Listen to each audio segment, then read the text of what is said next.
الحمد لله نحمده ونستعينه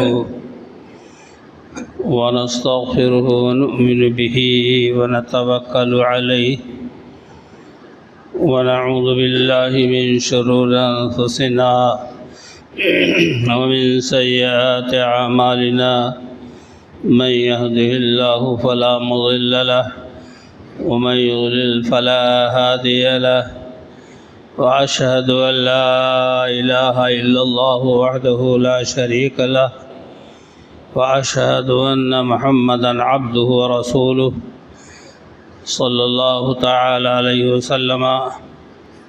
أما بعد فإن خير الحديث كتاب الله وخير الهدي هدي محمد صلى الله عليه وسلم وشر الأمور محدثاتها وكل محدثة بدعة وكل بدعة ضلالة وكل ضلالة في النار.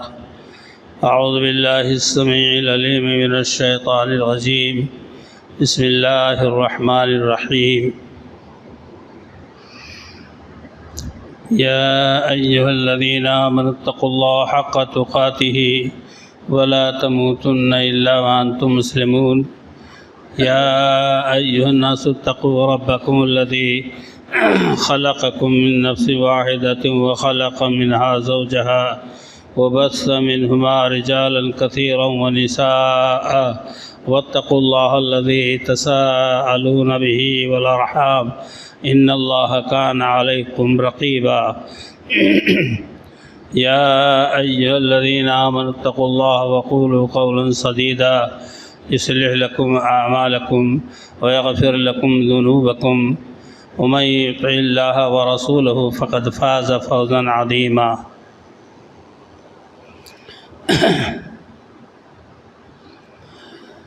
قال الله تبارك وتعالى في موضع آخر فإن آمنوا بمثل ما آمنتم فقد اهتدوا. اللہ رب العالمین کی حمد و ثنا،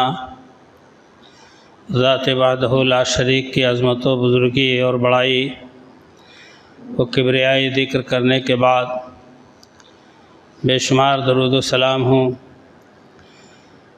امام کائنات سید الرسول جناب محمد رسول اللہ صلی اللہ علیہ وسلم کی ذات مبارکہ پر. حاضرین گرامی،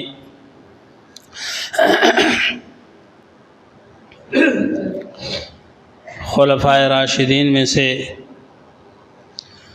سیدنا ابو بکر صدیق رضی اللہ تعالیٰ عنہ کی حیات طیبہ کا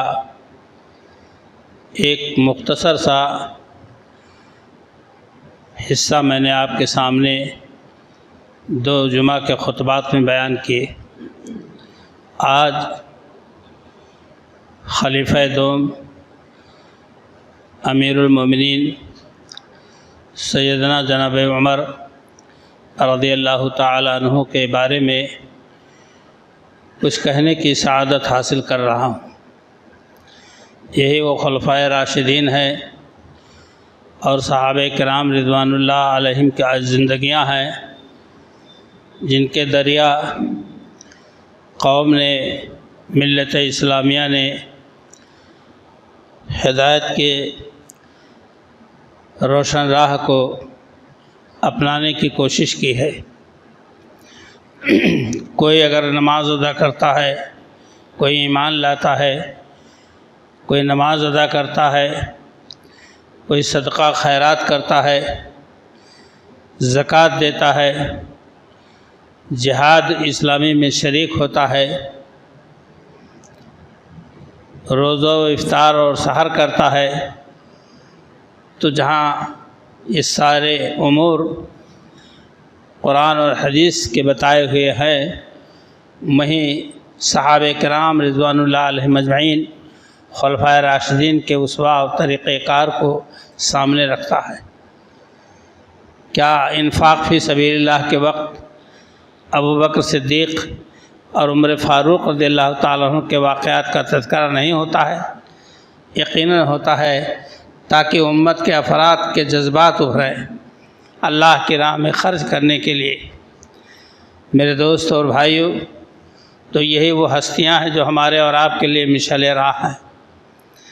آج عمر فاروق رضی اللہ تعالیٰ عنہ کے ذکر خیر کا ارادہ ہے۔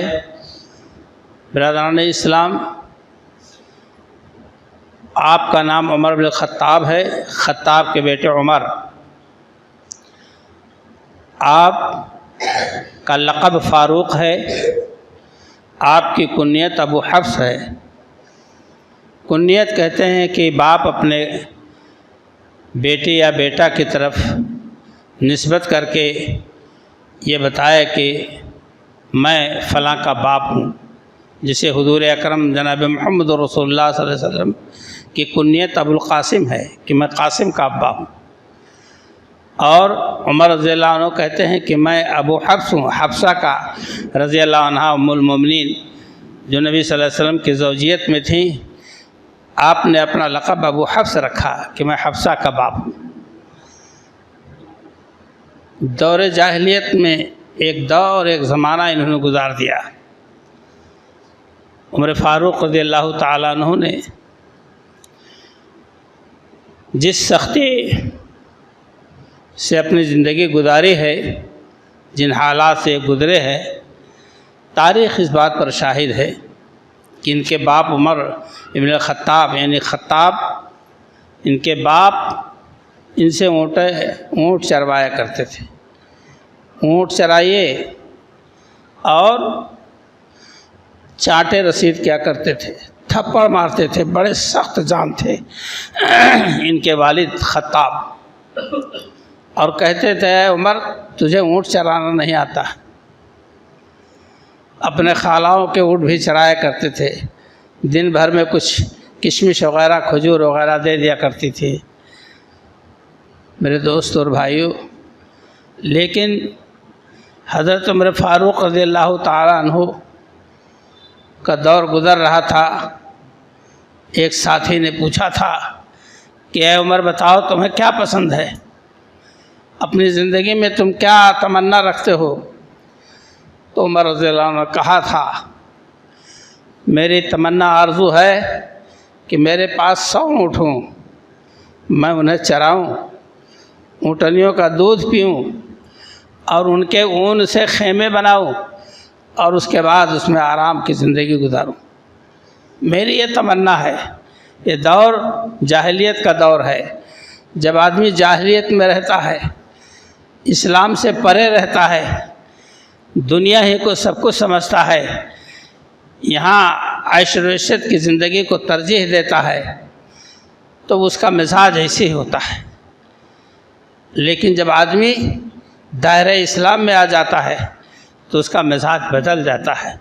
وقت آیا، کچھ ضرورت سے پہلے میں اس بات کو اس لیے عرض کر رہا ہوں، وقت آیا دین اسلام قبول کی، خلیفۃ المسلمین بنے، تو اسی ساتھی نے ایک دن پوچھا کہ اب آپ کی تمنا کیا ہے؟ اے عمر اب آپ کی تمنا کیا ہے، آپ کی آرزو کیا ہے اس دنیا میں؟ تو اس وقت کہا تھا کہ میری آرزو، میری تمنا صرف یہ ہے کہ محمد عربی صلی اللہ علیہ وسلم کا لایا ہوا دین دنیا کے گوشے گوشے میں، چپے چپے میں پہنچا دوں، اور ہر اس مقام پر دنیا کے گوشے میں اسلامی جھنڈا لہرا دوں۔ بس میری یہی تمنا ہے۔ دونوں تمناؤں میں، دونوں آرزوؤں میں کتنا بڑا فرق ہے۔ ایک طرف دنیا کا عیش و عشرت، اس کی آرزو، اور دوسری طرف اس کی کوئی پرواہ نہیں کہ ہم کس حالت میں ہیں، کپڑے میں پابند لگے ہیں، پاؤں میں جوتے ہیں کہ نہیں ہیں، مگر تمنا ہے کہ اللہ کے دین کو دنیا کے گوشے گوشے میں پہنچا کے دم لوں۔ عمر فاروق رضی اللہ تعالیٰ عنہ کہ اسلام سے، مسلمانوں سے، آقا مدنی جناب محمد رسول اللہ صلی اللہ علیہ وسلم سے دشمنی مشہور ہے، دشمنی مشہور ہے، دنیا جانتی ہے۔ حضرت عمر رضی اللہ تعالیٰ عنہ جب مارنے لگتے تھے جو مسلمان ہوتا تھا، چاہے مرد ہوں یا عورت، تو پھر سانس نہیں لیتے تھے۔ بنو عدی کی ایک لونڈی ایمان لے آئی، لونڈی تھی، خرید فروخت کی جانے والی عورت تھی، اس کو مارتے مارتے تھک کر بیٹھ جاتے تو کہتے میں تھک کے بیٹھ گیا ہوں، ایسا نہیں کہ میرے اندر جو ہے مروت آ گئی ہے اور رحم آ گیا، ابھی جب آرام کر لوں گا تب پھر تمہاری توڑائی کروں گا۔ اس بیٹھنے کو یاد رکھیے گا، یہی عمر فاروق رضی اللہ تعالیٰ عنہ ہیں۔ یہ دیکھا کہ پورا مکہ دھیرے دھیرے دھیرے دھیرے اسلام کی کڑی میں جڑتا جا رہا ہے، جس کی جڑ اور بنیاد محمد بن عبداللہ ہیں صلی اللہ علیہ وسلم، کیوں نہ ان کا خاتمہ کر دیں، معاملہ ختم ہو جائے۔ شمع رسالت کو بجھانے کے لیے، رسالت کے چراغ کو گل کرنے کے لیے تلوار لی اور چل پڑے۔ مرض مولا ایک نو مسلم سے مٹبھیڑ ہو گئی۔ انہوں نے کہا عمر کہاں ہے، کیا ارادہ ہے، کہاں جا رہے ہو؟ کہا جا رہا ہوں، آج کام تمام کر دوں گا۔ کہا اپنے گھر کی خبر میں، تمہارے گھر میں اسلام پل رہا ہے۔ موقع کی نزاکت سے نعیم بن عبداللہ فائدہ اٹھاتے ہوئے ان کے رخ کو موڑ دیا۔ غصہ اتنا آتا تھا کہ آگ بگولا ہو جاتے، پھر حالات سے متاثر ہو کر تھوڑی ہی دیر میں موم ہو جاتے، نرم ہو جاتے، کبھی تولا کبھی ماشا، ایسی ان کی طبیعت ہی تھی۔ پہنچے، بہن اور بہنوئی کو مارنا شروع کیا۔ بہن نے کہا تم خطاب کے بیٹے ہو، کفر پر پکے ہو، اور میں خطاب کی بیٹی ہوں، میں اسلام پر پکے ہوں، کوئی ضروری نہیں کہ باپ دادا کا دین حق پر ہو۔ ان چند کلمات نے عمر فاروق رضی اللہ عنہ کا رخ موڑ دیا، دل نرم پڑ گیا۔ بہن کو مار چکے تھے اور سخت جواب سن کر کے دل مائل ہوا کہ اچھا وہ کتاب کون سی ہے جسے تم نے کلام الہی سمجھ رکھا ہے۔ بہن نے کہا بھیا تم ناپاک ہو، لا یمسہ الا المطہرون، اس قرآن پاک کو صرف پاک لوگ چھو سکتے ہیں، ناپاک نہیں چھو سکتے۔ ایسے موقع پر تو بہن کو چاہیے پھٹاک سے لا کے دے دے، لیکن نہیں، شرائط اور آداب کو ملحوظ رکھتے ہوئے فاطمہ بنت خطاب نے کہا تھا کہ بھائی تم ناپاک ہو، غسل کرو، کپڑے بدلو، اور اس کے بعد میں یہ لا کے دیتی ہوں۔ سب کچھ ہوا، سورہ طٰہٰ کی آیات تھی، تلاوت شروع کی۔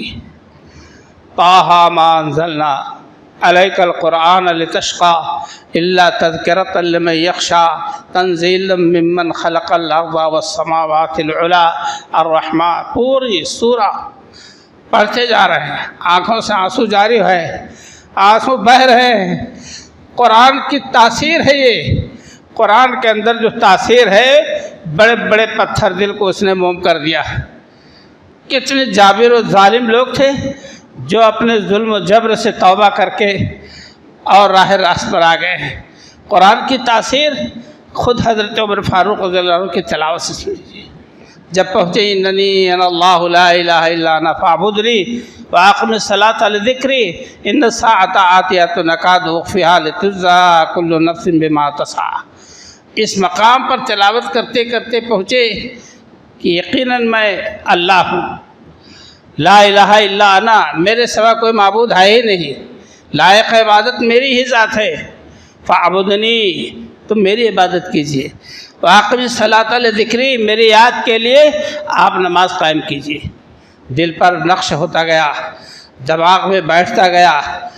حضور اکرم صلی اللہ علیہ وسلم کا پتہ لگا کر دارغ ارقم میں پہنچے، وہاں چند لوگ چھپے بیٹھے تھے، ابھی تک چھپ کے لوگ ایمان لاتے، چھپ کے لوگ رہتے ایمان لانے کے بعد، کہ کسی کو سراغ نہ لگ جائے، کسی کو پتہ نہ چل جائے کہ میری چمڑی ادھر لی جائے۔ دار ارقم میں تشریف فرما تھے، اور حضرت حمزہ بھی کچھ 2-3 روز پہلے ایمان لا چکے تھے۔ لوگوں نے کہا عمر آ رہے ہیں، تلوار ننگی ہے اور لٹکائے ہوئے ہیں، اور ان کا ارادہ کچھ غضبناک دکھائی دیتا ہے۔ حضرت حمزہ نے کہا اگر ارادہ ٹھیک ہے تو ٹھیک ہے، نہیں تو اسی کی تلوار سے اس کی گردن مار دوں گا۔ حضرت حمزہ رضی اللہ عنہ حضور کے چچا بہت جھرے آدمی تھے۔ یہ بھی میرے دوستوں اور بھائیوں، حضور اکرم صلی اللہ علیہ وسلم نے فرمایا کہ سب پیچھے ہٹو، میں آگے جاتا ہوں۔ آپ سے بڑھ کر کون دلیر تھا، آپ سے بڑھ کر کون جری اور بہادر تھا؟ آپ آگے بڑھے اور دامن پکڑا، کھینچ کے جھٹکا سے پوچھا عمر کیا ارادہ ہے، کہاں جا رہے ہو؟ عرض کیا اللہ کا رسول میں آپ کا دین قبول کرنے آیا، تیرے کوچے سے دل فگار ہو کے چلے، شکار کرنے کو آئے تھے، شکار ہو کے چلے۔ کہاں قتل کا ارادہ تھا اور کہاں حضرت عمر رضی اللہ عنہ اپنا جان و دل پیش کر رہے۔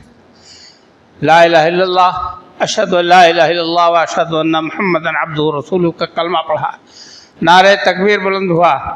پھر اس کے بعد جانتے ہو آپ صلی اللہ علیہ وسلم سے کیا سوال کیے؟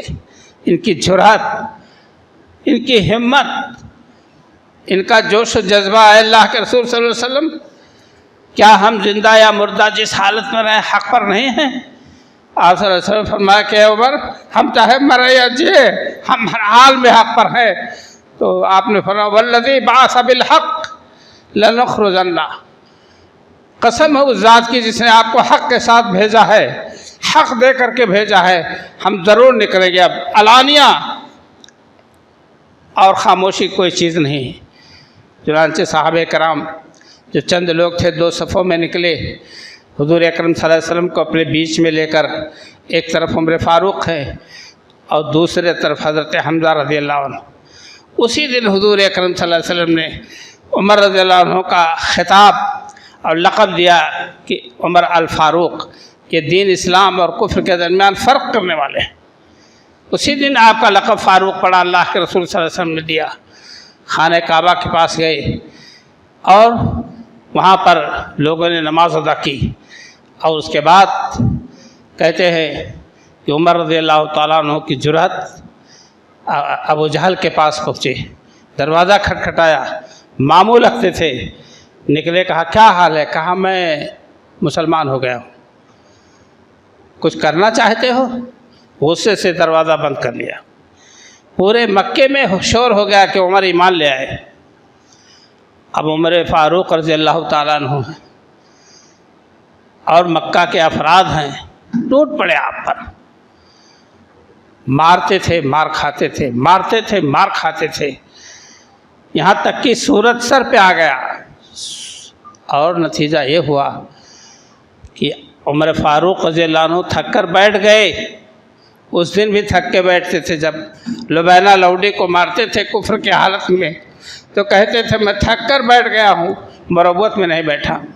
اور آج کفر و اسلام کے مابین جھڑپیں ہوئیں اور عمر فاروق تن تنہا ڈٹے رہے، تن تنہا۔ طاقت بہت تھی، لمبے قد کے، پرسنالٹی بہت اچھی تھی، اتنی طاقت تھی کہ جس چمڑے پر کھڑے ہو جاتے، اگر کوئی کھینچتا 2-4 آدمی 6 آدمی تو چمڑا پھٹ جاتا، مگر وہ ٹس سے مس نہیں ہوتے تھے، اتنی طاقت تھی۔ میرے دوست اور بھائیوں، عمر فاروق رضی اللہ تعالیٰ عنہ نے کہا کہ اب جو چاہو کر لو، لیکن میں مسلمان ہو چکا ہوں۔ یہی نہیں، ان کی بہادری کا جلوہ دیکھیے کہ عمر فاروق رضی اللہ تعالیٰ عنہ کے علاوہ اس سے پہلے جتنے لوگ بھی مکہ سے مدینہ ہجرت فرما ہوئے، وہ لوگ چھپ چھپا کر گئے، اور حضرت عمر فاروق رضی اللہ عنہ کو جب ہجرت کرنی ہوئی تو آپ نے صحن کعبہ میں 2 رکعت نماز پڑھی۔ 2 رکعت نماز پڑھنے کے بعد عمر فاروق رضی اللہ عنہ اس محفل کی طرف گئے جو اکابر قریش اور اکابر مکہ بیٹھے ہوئے تھے، اور ان کو مخاطب کر کے فرمایا کہ دیکھو میں جا رہا ہوں یہاں سے، میں یہاں سے جا رہا ہوں ہجرت کر کے، اور جس کو روکنا ہو روک لے۔ میرے دوستو جملہ کیا تھا؟ اعلان کیا جو چاہتا ہو ان اراد انتس کلا امہ، جس کا ارادہ ہو کہ اس کی ماں اسے گم پائے، غائب پائے وہ، اور جس کا ارادہ ہو کہ اس کے بچے یتیم ہو جائے، جس کی بیوی راڈ ہو جائے، اور جس کا جی چاہے تو اس وعدے کے پیچھے چلے اور مجھ سے مقابلہ کر لے، میرا راستہ روک کے دیکھے، میں ہجرت کر رہا ہوں۔ کسی نے سر نہیں اٹھایا، کوئی نہیں تیار ہوا۔ عمر فاروق رضی اللہ تعالیٰ کی جرات، ہمت، شجاعت و بصارت دیکھ کر سب کو صاف سو گئے۔ کیسا اعلان تھا میرے دوستوں اور بھائیوں! عمر فاروق رضی اللہ تعالیٰ عنہ کی زندگی بہت ہی نرالی زندگی۔ عام الفیل جس سال حضور اکرم صلی اللہ علیہ وسلم پیدا ہوئے، عام الفیل کہا جاتا، ہاتھی والا سال۔ جس سال ابرہہ ہاتھیوں سے جو ہے حملہ کر کے کعبہ کو ڈھا دینا چاہتا تھا، اس سال حضور صلی اللہ علیہ وسلم کی پیدائش ہوئی تھی۔ 13 سال بعد حضرت عمر فاروق رضی اللہ تعالیٰ عنہ کی پیدائش ہوئی، حضور صلی اللہ علیہ وسلم سے 13 سال چھوٹے تھے۔ اللہ، حضور اکرم صلی اللہ علیہ وسلم نے خواب دیکھا کہ کھیت ہے، اس کو ایک شخص سیراب کر رہا ہے، ابو بکر، تو بہت تھوڑا سا سیراب کیے اور ان کے اندر کمزوری تھی، لیکن ایک شخص اٹھا، عمر فاروق، کھیت کو سیراب کیا، ڈول پر ڈول کھینچتے جا رہے ہیں، کھیت کو سیراب کرتے جا رہے ہیں، یہاں تک کہ منڈیر تک کھیت بھر گیا۔ آپ نے فرمایا یہ عمر فاروق ہیں۔ 10 سال تک خلافت اور حکومت کی عمر فاروق رضی اللہ تعالیٰ عنہ نے، اور کسی بھی لمحہ آپ دین اسلام کے شرائط و آداب کی ادائیگی سے کبھی غافل نہیں ہوئے۔ اللہ کے رسول صلی اللہ علیہ وسلم نے اسی لیے دعا کی تھی کہ اید الاسلام، یا اللہ اید الاسلام بے احب الرجلین الیک عمرو بن ہشام او بے عمر بن الخطاب۔ اے اللہ تعالیٰ تو مذہب اسلام کی تائید فرما، اس کو مضبوط کر دے، 2 آدمیوں میں سے کسی ایک کے ذریعہ جو تیرے نزدیک محبوب ہوں، عمر بن الخطاب ہے یا ابو جہل۔ اللہ اکبر۔ حضرت خباب بن عرت رضی اللہ تعالیٰ عنہ جو آپ کی بہن فاطمہ اور آپ کے بہنوئی سعید کو قرآن سکھا رہے تھے، وہ دروازے پہ پہنچے تھے، وہ چھپ گئے تھے، لیکن جب دیکھا کہ منظر بدل گیا تب سامنے آئے۔ کہا اللہ کے رسول صلی اللہ علیہ وسلم نے جو دعا کی تھی آپ کے حق میں قبول ہو گئی ہے، اب آپ راہ راست پر آنے والے ہیں۔ اللہ اکبر۔ اور یہی دعا تھی، اللہم اید الاسلام بے احب الرجلین الیک بے عمر بن الخطاب او بے عمرو بن ہشام۔ ابو جہل کا نام عمرو بن ہشام تھا، لقب اس کا ابو الحکم تھا۔ نبی صلی اللہ علیہ وسلم نے نفرت سے اس کا لقب ابو جہل کر دیا تھا، جہالت کا دفتر۔ میرے دوستوں اور بھائیوں، تو اللہ کے رسول صلی اللہ علیہ وسلم کے مراد ہوئے، ساری دنیا حضور صلی اللہ علیہ وسلم کی مرید ہے، ساری دنیا، سارے صحابہ، سارے خلفائے راشدین، سب اللہ کے رسول صلی اللہ علیہ وسلم کے مرید ہیں۔ عمر فاروق رضی اللہ تعالیٰ عنہ آپ کے مراد ہے، آپ نے اللہ سے ان کو مانگا ہے۔ بڑا اونچا مقام میرے دوستوں اور بھائیوں، حضرت عمر فاروق رضی اللہ تعالیٰ عنہ کی جرات و بصالت کا اندازہ کرنا ہو، جب غزوہ احد ہوا جس میں 70 صحابہ شہید ہو گئے دھوکے سے، تو ابو سفیان پیشوا تھا کفر کا، اور آپ صلی اللہ علیہ وسلم اور صحابہ کرام جبل احد کے دامن میں سمٹ گئے۔ تو اس نے کہا کیا تم میں محمد ہیں؟ آپ نے فرمایا خاموش رہو۔ نبی صلی اللہ علیہ وسلم نے روک دیا جواب دینے سے۔ کیا ابو بکر و عمر ہیں؟ آپ نے فرمایا کوئی جواب نہ دو۔ وہ یہ سمجھتا تھا ابو سفیان کہ اسلام کے قیام کا سب سے بڑا سبب اللہ کے رسول محمد بن عبداللہ ہے، تو دوسرے ابو بکر و عمر ہیں۔ وہ یہ سمجھتا تھا یہی 3 شخصیات ہیں، تینوں کا نام لیا۔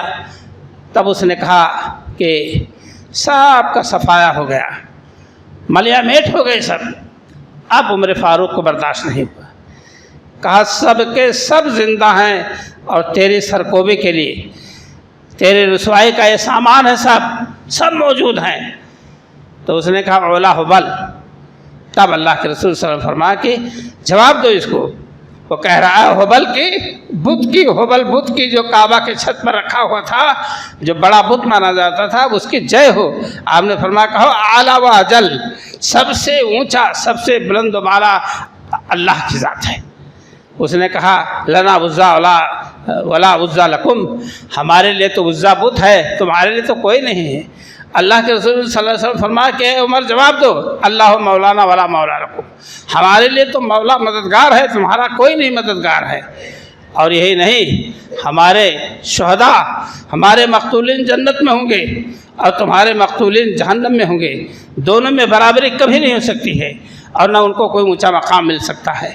یہ عمر فاروق رضی اللہ تعالیٰ عنہ حضور اکرم صلی اللہ علیہ وسلم کے دور مبارک ہی میں 7-8 مقامات ایسے آئے قرآن پاک میں جہاں اللہ رب العالمین نے عمر فاروق رضی اللہ تعالیٰ عنہ کے رائے کی تصویب کی، رائے کی تعریف کی اور تائید کی. حضرت عمر رضی اللہ تعالیٰ عنہ بار بار اصرار کرتے تھے اللہ کے رسول صلی اللہ علیہ وسلم مقام ابراہیم کو آپ مصلی بنا لیں. چاروں طرف تو کھڑے ہو کر نماز پڑھی جا سکتی ہے، لیکن خاص طور سے مقام ابراہیم کو مصلی بنا لیں. یہ میری رائے ہے، میرا خیال ہے. اس رائے کو عرش والے نے قبول کیا، پسند کیا، اور اللہ نے فرمایا واتخذوا من مقام ابراہیم مصلی. اے لوگو تم مقام ابراہیم کو مصلی بناؤ. امام وہیں کھڑا ہوتا ہے کعبہ کا، یا ادھر ادھر نہیں کھڑا ہوتا ہے، نہ رکن یمانی کی طرف اور نہ رکن حتیم کی طرف، نہ اور کسی طرف. اسی مقام ابراہیمی کی طرف امام کھڑا ہوتا ہے اور قیامت تک یہ سلسلہ جاری رہے گا. حضرت عمر فاروق رضی اللہ تعالیٰ نے کہا اللہ کے رسول صلی اللہ علیہ وسلم یہ شراب، یہ جوا، پاسا کے تیر، یہ ساری چیزیں ناجائز اور حرام ہونی چاہیے.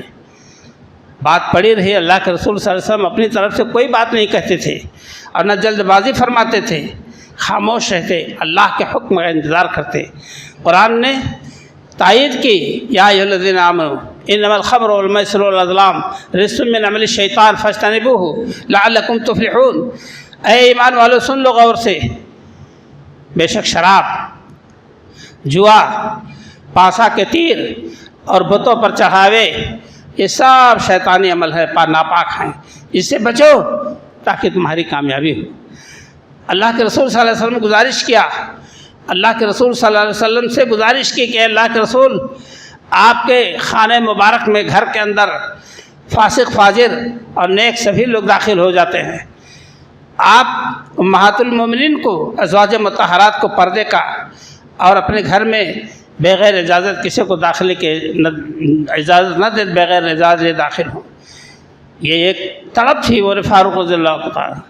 اللہ تعالیٰ نے آیت کریمہ اتار دی. اور یہی نہیں، جب غزوہ بدر پیش آیا، جب جنگ بدر ہوئی اور مقتولین 70 ہوئے کفار کے اور 70 قید کر کے آئے گئے، مجلس مشاورت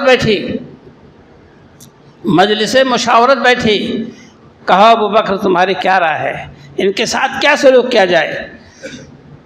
مکہ میں 13 سال، 10 سال مدینے میں رہتے ہوئے پورے 22-23 سال کفار کے لوگوں نے چین نہیں لینے دیا.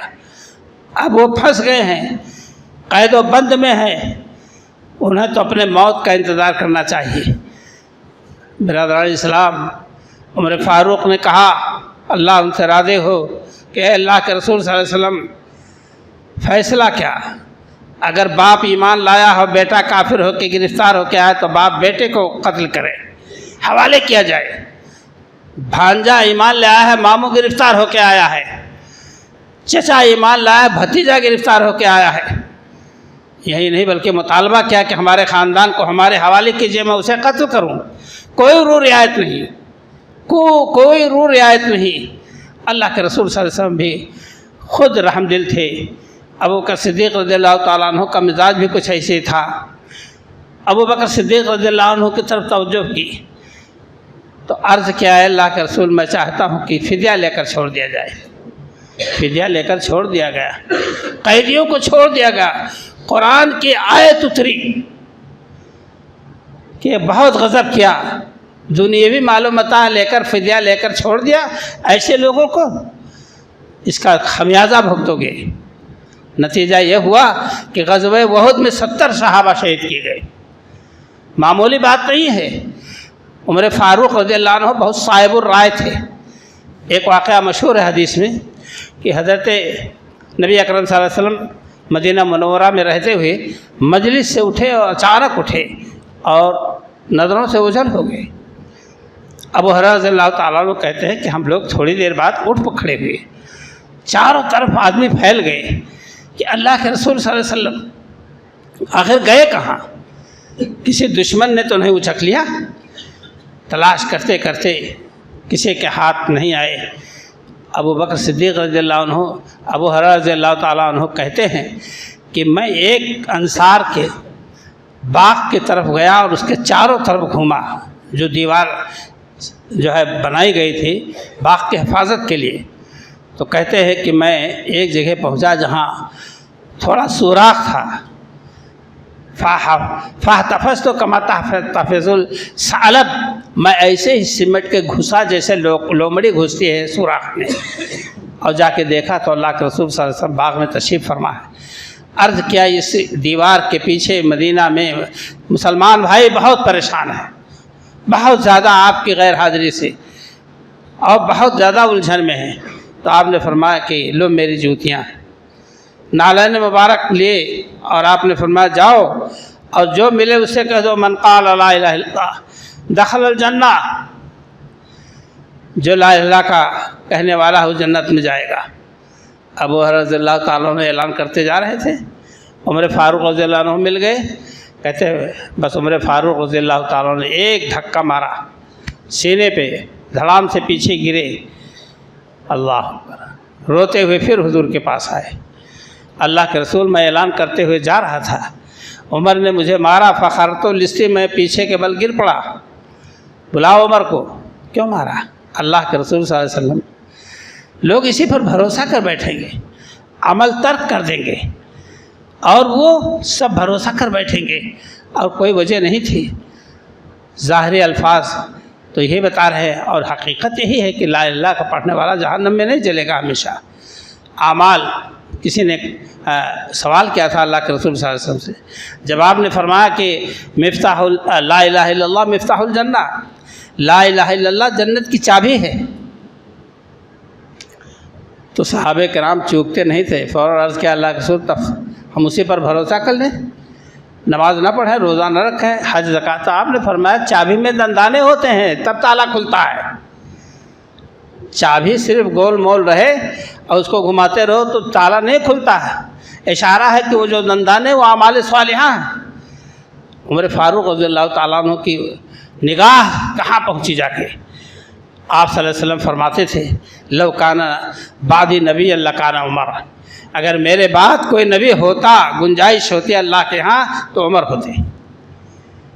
گویا کہ آپ خاتم النبیین ہیں.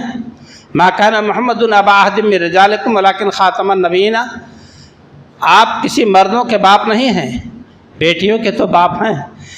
آپ کی 4 بیٹیاں, ان کے باپ ہیں, مگر بیٹوں میں سے کسی کے باپ نہیں, اس لیے کہ سب بچپن میں انتقال کر گئے, کوئی باقی نہیں بچا تھا. ہاں البتہ آپ خاتم النبیین ہیں, نبیوں کے خاتم ہیں. میرے دوستوں اور بھائیوں, تو عمر فاروق رضی اللہ تعالیٰ عنہ کے خیالات کی, جذبات کی تائید قرآن کریم میں مختلف جگہوں پہ اللہ نے کی ہے, اور یہ آپ کے علو مرتبت اور آپ کی عظمت اور آپ کے شان کی دلیل ہے.